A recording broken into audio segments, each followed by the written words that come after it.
بسم الله الرحمن الرحيم. الحمد لله رب العالمين، والصلاة والسلام على نبينا محمد وعلى آله وصحبه وسلم أجمعين.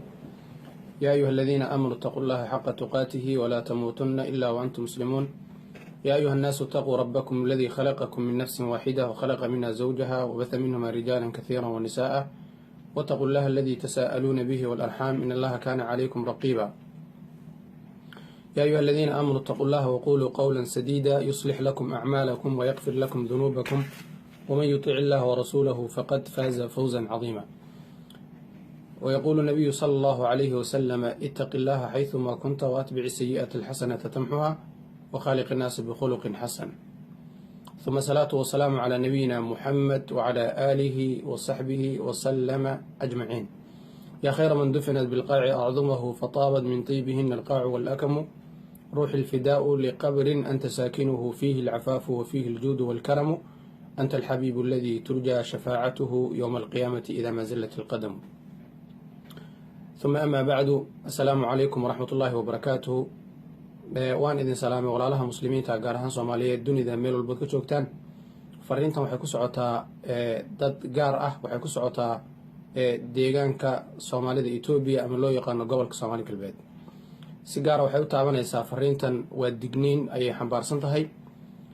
Waxaan rabaa halkan inaan ku soo gudbiyo gobolka si aad la socotaan guud ahaan Soomaalida oo dhanba meel walba dunida ka joogtaba. Markii uu dhacay burburkii Soomaaliya, dawladdii dhexe ay burburtay, waddanka waxaa ka faa'iideystay cid walba ayaa ka faa'iideysatay, hadday noqoto kuwa gaalo ah iyo hadday noqoto kuwa muslimiin sheeganaya oo caqiido munxarif ah oo leexsan xambaarsan intaba. Gaar ahaan waxaa aad waddanka ugu faafay mabda ayna horay u aqoonin oo ah mabda'a shiicada ayaa ku faafay. Waad la socotaan in qaybo badan oo Soomaaliya ka mid ah fikirkaasi uu gaadhay, inkastoo bulshada Soomaaliyeed ayna fikirkaasi soo dhaweynin.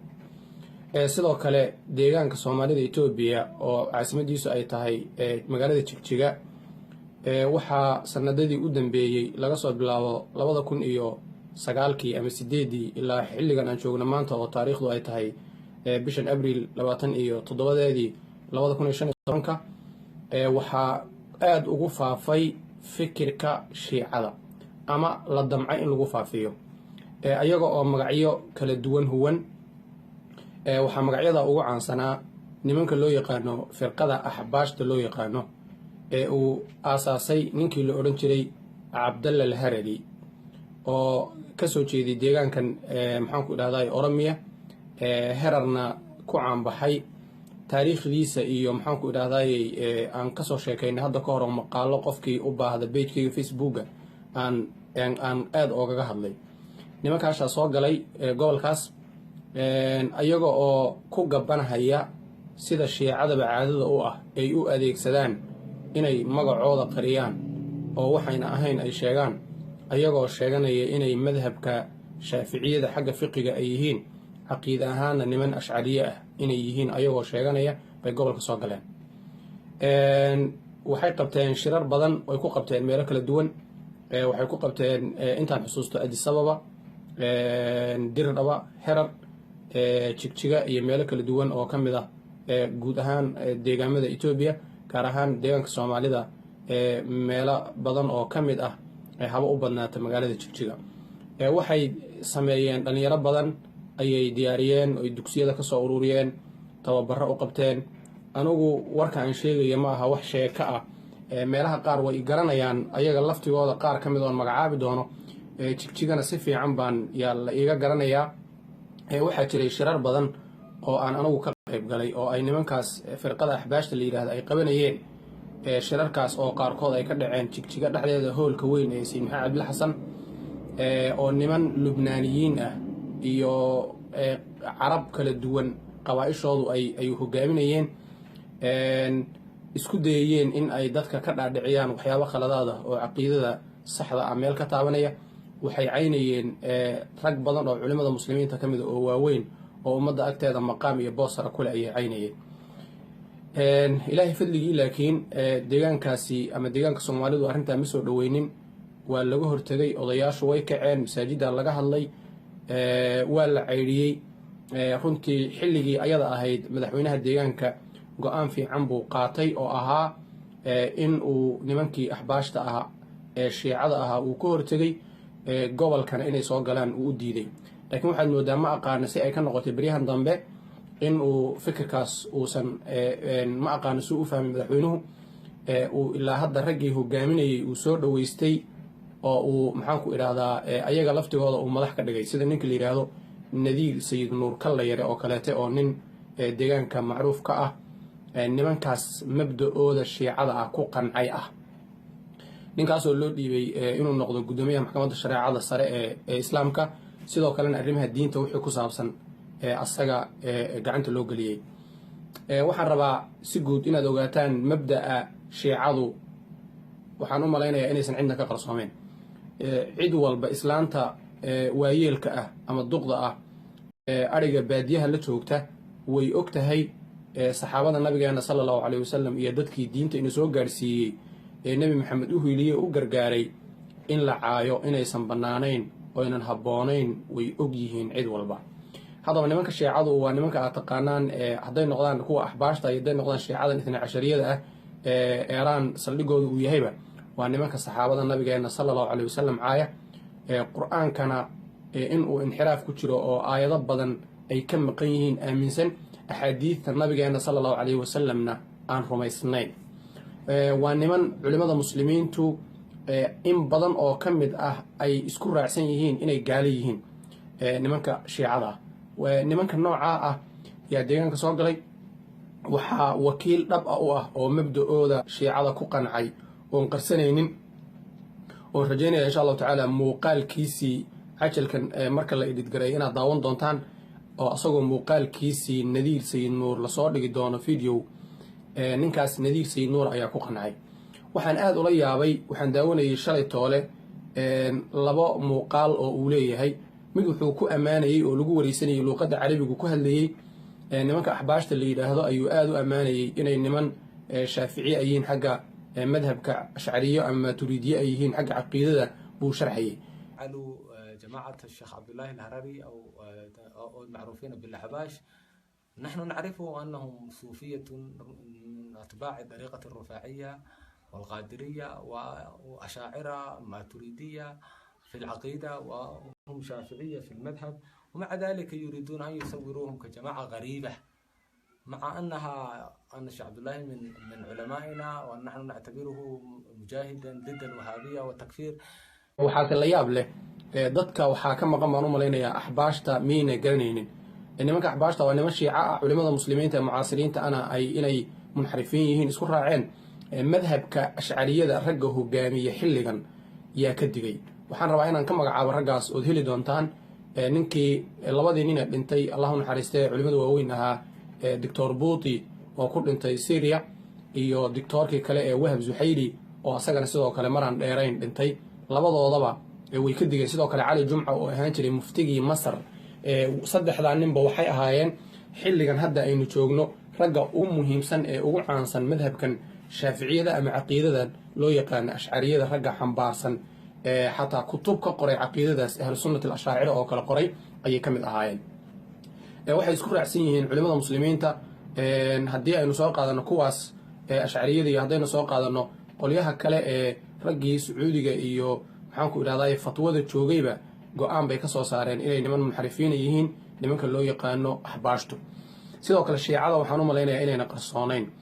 nadiir mar aan dhegaysanayay waxaan aada ula yaabay, wuxuu yidhi karbala maalin dhaweyto caashuuruu ka hadlayay mar dhexdeeda. cajal aan dhegaystay xilligu ama xusuusto, laakiin caashuuruu ka hadlayay. markaa wuxuu yidhi caashuura iyo waxaa isku soo aaday buu yidhi munaasabadii weyneyd ee xuseen ibnu cali lagu xuseeyey. xuseen ibnu cali oy dileen buu yidhi cadowgii reer bani umaya. ereygaasuu adeegsaday. waad ogsoon tihiin oo dad fara badan oo muuminiina baa ku faraxsan. meelo fara badan oo dunida islaamka ka midana waa lagu dhigayaa munaasabadan. isla markaa munaasabadan waxay ku aadan tahay munaasabadii xuskii sayidina xuseen bin cali. waad garanaysaan wiilkii rasuulkeena salawaatullaahi wasalaamu calayhi ee cadowgii reer bani umaya ku qasheen karbala. muslimiin fara badan oo adduunka ku noolba iyaguna maanta xuskiisa u fadhiya. labada munaasabadoodba way noogu isku aadeen isla maalinkan yoomu caashuuraa. waxaad nala socotaan reer bani umaye inay ka dhasheen saxaabo waaweyn oo qaali ah uu ka mid ahaa cuthmaan ibnu cafaan iyo umu xabiiba bint abi sufyaan ibnu xarbi oo zawjadii nabiga ahayd sal alla alay wasalam umu kalhuum bintu cuqbata ibnu mucayd iyo cabdullaahi ibnu saciid ibnu alcaas oo raggii beder ku shahiiday ahaa iyo khaalid ibnu saciid abaan ibnu saciid iyo abi sufyaan ibnu xarbi iyo mucaawiya radi allahu canhu saxaabada nabiga sala allahu alay wasalamna iyo raggaa iyo rag kale oo badan baa ka tirsan isaguna wuxuu ku tilmaamay inay reer bani umiye oo dhan ay cadow ahaayeen marka waxay noqonaysaa saxaabadii nabiga sal alla alay wasalam ee meesha kasoo jeedo oo dhanba inay niman cadow ay ahaayeen bay noqonaysaa qaabka oo hadalka u dhigay ayadoon ognahayba inay shiicadu ay aaminsan yihiin saxaabada nabiga sala allahu alay wasalam in maxaan ku idhaahdaa ay lacnadaanba ilaa rag yar oo ay kasoo reebeen mooyaane waxaan rabaa inaan xuso haddaad la socotaan madhabkeena shaaficiyada iyo caqiidada ashcariyada ragga maxaan ku idhahdaa sheegta saxaabada nabiga sala allahu alay wasalam way ka magan galaan imaamkii weynaa ee abulxasan alashcari baa ugu horeeya saxaabada nabiga sala allahu alay wasalam wuu ammaana wuxuuna kusoo gebagabeeya kitaabkiisa alibaana markuu ka hadlayo in saxaabada ridwaanullahi calayhim wixii dhex maray ayaga in laga aamuso waad xusuustaan kitaabkii zubadka ah ee fiqu shaafici markuu bilowga meelaha wuxuu ku dhihi jiray wamaa jaraa bayna saxaabati naskutu canhu wa ajru lijtihaadi nathbutu wixii saxaabada dhexdooda maray waan ka aamusaynaa ajri ijtihaad baana u sugaynaa ilaahayna tabaaraka watacala wuxuu leeyahy wanasacna maa fii suduuri min ghillin ikhwaanan cala surin mutaqaabiliin markii aakhare la tago alla tabaaraka watacaala xiqdigii iyo xumaantii wixii qalbiga ku jiray wuu ka saarahaya ayagoo walaalo ah bay jannada insha allahu tacaala ku raaxaysanayaan saxaabada nabigeena o dhan sal alla alay wasalam ilahay baana ka raali noqday nabigeena ayna u gargaarin calayhi salatu slam iyo diintiisa waxaan rabaa inaan kusoo gebagabeeyo fariintan dhowr meelood inaan taabsiiyo nimanka shiicada ah ee caalamka islaamka waa nimanka khardhibay ee fitanta usoo jeeday iyo khilaafka diimeed waa in dowladda deegaanku ay ka digtoonaato inay soo dhoweysato firqooyinka munxarifiinta ah bulshadana aysan caqiidadooda ka fasahaadinin waxaan dhihi lahaa odayaasha iyo culimada iyo waxgaradka dhammaan dadka deegaanka kasoo jeeda waa in ay ka danqadaan caqiidadooda dhaawaca loo geysanayo iyo madhabka munxarifka ah ee ku faafaya waa inay iska qabtaan nadiir sayid nuur kal dhayare oo shiicada ku qancay oo qaatay iyo ragga la halmaala waa inay iska qabtaan oo bannaanka iska mariyaan oo iska beri yeelaan annaguna ilaahay tabaaraka watacala baan kuwa ooga beri noqonaynaa waxaan rajaynayaa insha allahu tacaala fariintu siday tahay in loo qaadan doono codkii nadiir oo dhammaystiran meelo badan ka hadlaya mabda'a shiicada inuu ku qancayna sheegayana waa daawan doontaan hadduu ilaah yidhaahdo cajalka markii la diyaariyo khayr baan idin rajaynayaa meel walbood joogtaan jazakum allahu khayran wasalaamu calaykum بسم الله الحمد لله والصلاة والسلام على رسول الله صلى الله عليه وسلم. نحن في مدينة جيجيغا إقليم الصومال مع فضيلة الشيخ نذير سيد نور رئيس المحاكم الشرعية رئيس المحاكم الشرعية والمراقب العام للشؤون الدينية والمراقب العام للشؤون الدينية. سيدي كيف وضع هذا الإقليم الطيب أحوال المسلمين بهذه المنطقة وإقليمكم الطيب؟ أحوال الإقليم الصومالي في هذه الأيام جيدة. بلادنا كانت عريقة بتاريخ إسلامي عريق على منهج السادة الصوفية وأهل السنة والجماعة الأشاعرة، وعلى المذهب الشافعي كانت تسير. منذ عقدين دخل إلى المنطقة الفكر الوهابي المخرب، وكنا في صراع دائم معهم، تارة يغلبوننا وتارة نغلبهم. في الأيام الماضية كانت الشؤون الدينية دخلت في أيديهم بمكرهم وخدايعهم وتغريرهم لبعض رجال السلطة، وتدخلوا في شؤون الدينية والحكومية. ثم الحكومة الإقليمية الصومالية تنبهت على خطرهم كما تنبهت الدولة الفيدرالية سابقا، وكنا تعرضنا أثناء الصراع للسجن والمحنة. علماء الصوفية تعرضوا للسجن والمحنة بالمؤامرات الوهابية. وفي هذه الأيام انتبهت الدولة حكومة الإقليمية الصومالية بخطر الوهابية على الوجه المطلوب. وفي هذه الأيام بدأ الرئيس بتعيين وتقريب الصوفية ونبذ الوهابية ومحاربة فكرهم. في هذه الأيام الأمور تجري على الوجه المطلوب. نرجو أن يكمل ذلك وأن تتم هذه الخطوة المباركة. كم مساجد يوجد بهذه المنطقة، وهل أي مسجد يوجد بسيطرة الوهابية أو المدارس؟ أيوة، في هذه المدينة نحو 70 مسجدا، كلها كانت سابقا يعني قبل تعييننا معظمها في أيدي الوهابية باستثناء 3 أو 4. في هذه الأيام بالتعاون مع لجنة التعقب وتصحيح المناهج التي عينت من قبلنا، وبالتعاون مع الدولة بدأنا ننظف المساجد. ومنذ الآن يعني خلال الأسبوع الماضي أصفينا أكثر من 8 مساجد، جعلناهم في أيدي علماء الصوفية، أعدناهم لعلماء الصوفية الذين كانوا طردوا منها من قبل الوهابية. وفي هذه الأيام بدأنا بتغيير المساجد، والآن نحن نحرص على تغيير المناهج وتصفية المدارس. وكان الوهابيون تدخلوا أيضا في شؤون المالية وشؤون التجارة وكل شيء، يعني هم يعني قوة منظمة، والتنظيمات أكثر تأثيرا من الشعب، لذلك تدخلوا في كل شيء. الآن بدأت الدولة تنتبه على خطرهم، وبدأت تصفيهم شيئا فشيئا وتنظف خلاياهم. هل لهم اتصال بالشباب من الصومال؟ نعم. وهل يجندون الشباب من هنا يبعثون إلى أيوة، التجنيد والتخريب؟ المباحث الحكومية حصلت على عدد من الشباب وأخذتهم وحكمت عليهم بالسجن، لأن الصوماليين في هنا وهناك عندهم علاقة عرقية وعلاقة ثقافية ولغة موحدة. لذلك الواحد من هنا يذهب إلى مقديشو، وواحد من مقديشو يجي إلى هنا، وكل شيء. والوهابية أيضا يتعاطفون معا، فكيف لا يتعاطف وهابية هنا مع وهابية الصومال، مع أنهم يتعاملون مع وهابية سوريا والعراق.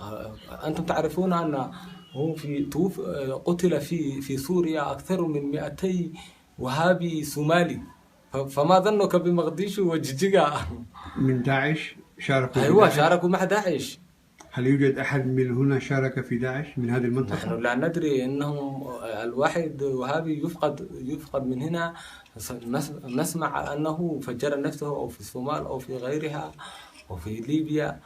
الوهابية كتلة واحدة أو في وهل قتلوا من الأئمة الصوفية الصالحة في هذه المنطقة من المسلمين؟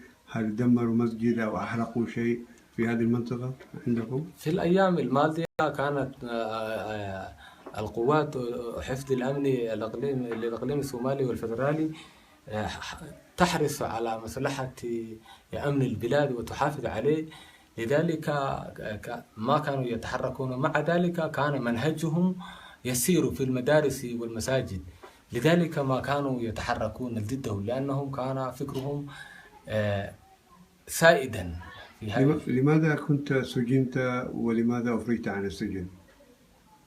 تعرضت للسجن بمؤامرات الوهابية، ولكن الدولة الإقليم الصومالي لما تنبهت على أكاذيب الوهابية وأننا براء ومن علماء الصوفية التقليديين، فرجت عنا وأعادت لنا اعتبارنا ومكانتنا نسبيا. وما الافتراء عن الأحباش ما يذكرونه في هذه المنطقة؟ الوهابيون يريدون أن كل من يتنبه على خطرهم وتنبه على تكفيريتهم ويفشل مخططاتهم الإرهابية، يذيعون ضده إشاعات كثيرة. لذلك هم يريدون أن يجعلوا جماعة الشيخ عبد الله الهرري أو المعروفين بالأحباش، نحن نعرف أنهم صوفية من أتباع طريقة الرفاعية والقادرية وأشاعرة ماتريدية في العقيدة، وهم شافعية في المذهب، ومع ذلك يريدون أن يصوروهم كجماعة غريبة، مع أن الشيخ عبد الله من علمائنا ونحن نعتبره مجاهدا ضد الوهابية والتكفير. هم يريدون سمونا نحن وسائر علماء الصوفية وجماعة الشيخ عبد الله شيعة يقولون، هؤلاء الشيعة والرافضة يقولون يريدون تغيير الحقائق. نحن نفهمهم تماما، سواء كنا حباشا أو قادرية أو أي طريقة أخرى، هم يعتبرون الصوفية شيعة الوهابية، ويقولون التصوف والتشيع وجهان لعملة واحدة. ماذا استعدادكم للمولد في هذه السنة إن شاء الله تعالى؟ في هذه السنة نحن الآن شكلنا لجنة الترحيب والاحتفال بالمولد النبوي الشريف، وحكومتنا متعاطفة معنا، والرئيس الإقليمنا أعلن للجماهير في محاضرات عدة في كل المحافظات. الرئيس عبدي أيوة الرئيس عبدي في هذه الأيام الاستعداد للمولد وإحياء ذكرى المولد النبوي إرغاما لأنف الوهابية بتوجيه الرئيس. بتوجيه الرئيس أيوة. وأنا في هذه الأيام إن شاء الله تعالى سأتكلم من التلفزيون وأهنئ المسلمين بحلول شهر المولد النبوي الشريف أمام الملأ إن شاء الله. أخيرا، هل لكم من القصائد أو من الشعر تريدون تذكرونه لإخوانكم في أنحاء العالم؟ أيوة لنا أنا عندي قصائد كثيرة، شعر ديوان شعر باللغة العربية ما شاء الله. لكن أريد في هذه المرحلة أن أعرض قصيدة ألقيتها في السجن تنبؤا عما يجري في الآن في الإقليم الصومالي. هذه القصيدة تسمى الرائية النذيرية في قضية محنة الصوفية. الله أكبر. بدأت أتذكر منها أبياتا منها: نجوت بإخلاصي لديني لدى العسر، ونلت العلا لما تحليت بالصبر، ونلت المنى لما تحليت بالصبر، ومن يعتصم بالله للحق ناصرا، وإن مسه ضر فلا بد من يسر.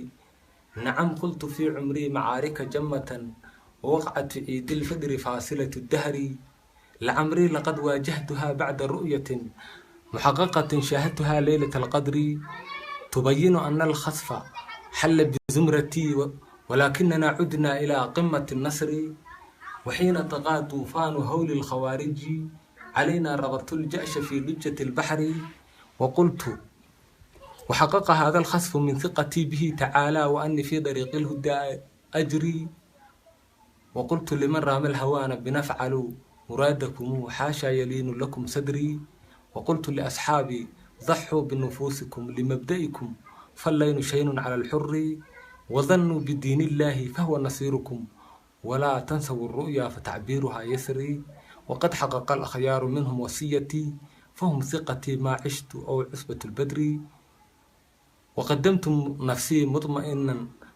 نفسي مطمئنا لحبسهم كيوسف عند الإفك كي يعرفوا قدري، وكل يقيني أنني متمكن ولا بد في هذه البلاد ومستمري. قضينا على تلك المساجين أشهر نقاسي صنوف الضيم والضيق والقهر، ولكننا عن موقف الحق لم نحد، وسرنا بحمد الله نموذج الصبر.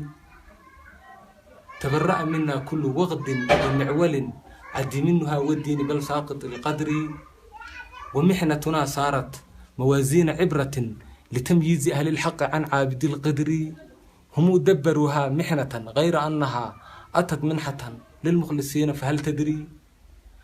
وأيقن أصحاب الشمال بأننا حماة لدين لا يساوم بالتبر، وأن ذو فكر وأهل مبادئ مقدسة روحي في دهامة الدهر، وأنهم لا يستطيعون وأدها، ومن رامها أمسى كنادحة الصخر، وأيقن كل الناس شعبا وسلطة بأن ضحايا للوهابية الغمر، وأسقط في أيدي الذين تعسفوا علينا وحاروا في معالجة الأمر، فعنا لهم أن يدعنوا لمطالبي ويعتذروا والكل يرفع من ذكري، فأنا يكون المارقون أئمة على وطني والناس لم يحفروا قبري، وأنا لهم أن يدمسوا من تراثنا وتاليد الدين سانه سادة القدر، وأنا لهم أن ينشروا سوء فكرهم على أمتي كي يجعلها على جمري أن ننظرهم حتى يروقوا دماءنا ويظهر فينا الفتك والنبش للقبر كما حل بالصومال من أصدقائهم وإخوانهم في الفكر والمذهب المر. الله أكبر. هل تظن الله حقق أمنيتك؟ أيوة، أنا لا أظن بل أتيقن أن الله حقق أمنيتي وأظهر نبوءتي تنبؤاتي. ما شاء الله. هل لك رسالة لإخوانك في جميع أنحاء العالم؟ أيوة، أقول لإخواني في جميع العالم الإسلامي على المسلمين أن يتحدوا على العقيدة الصحيحة بتنزيه الله تعالى عما لا يليق به وتعظيم الرسول الأعظم صلى الله عليه وآله وسلم والاحتفاء به والاحتفال لمولده والتشرف بمدحه وزيارته، وكمان بالاقتداء بهدي الصالحين وتمسك بالمذاهب الإسلامية الصحيحة والابتعاد عن الفكر الوهابي التكفيري التفريقي المخرب. وأنصح جميع المسلمين بالابتعاد عن هذه المدرسة الفكرية المتخلفة ضيقة الأفق، وأدعوهم إلى الوحدة والوئام وألا يخربوا بلادهم وأخلاقهم بأيديهم، وأن يبتعدوا عن مدارس الوهابية وألا يغتروا بأموالهم وأزيائهم. انهي لنا هذه المقابلة الطيبة القصيرة بدعائكم. الله يبارك فيكم. ادعوا لنا بالدعاء. الحمد لله رب العالمين، والصلاة والسلام على سيدنا رسول الله صلى الله عليه وآله الطيبين الطاهرين، رضي الله عن أصحابه الغر الميامين. ربنا آتنا في الدنيا حسنة وفي الآخرة حسنة وقنا عذاب النار. اللهم أرنا الحق حقا وارزقنا اتباعه، وأرنا الباطل باطلا وارزقنا اجتنابه. اللهم إنا نسألك رضاك والجنة ونعوذ من سخطك والنار. اللهم يا مقلب القلوب ثبت قلوبنا على دين الإسلام. اللهم اكفنا شر الظالمين واجعلنا من فتن هذه الدنيا سالمين. اللهم قيد لدينك أنصارا واجعلنا من أنصار دينك يا رب العالمين. صلى الله على سيدنا محمد وآله الطيبين الطاهرين أصحابه الغر. جزاكم الله خير.